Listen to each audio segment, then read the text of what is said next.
Alright, YouTube, David Harry here.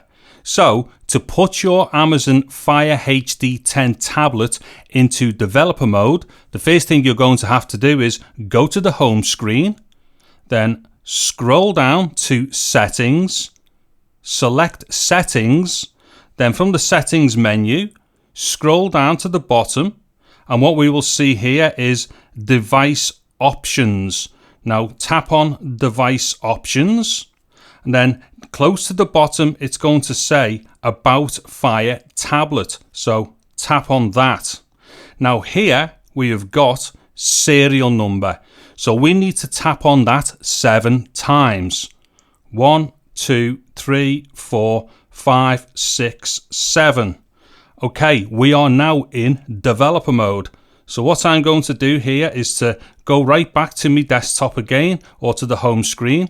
Now, when I click on settings this time, when I scroll down to the bottom here, we'll go to device options again.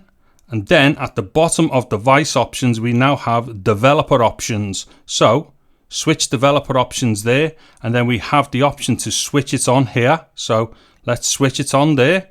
Let's say OK to allow that. And then there are all of our developer mode options there, which we can switch off and on. Okay, so if you found this video useful, please give it a thumbs up. Also consider subscribing to my channel and getting all over that bell notification icon button. I'm David Harry. Thank you very much for watching this video. Take care and goodbye now.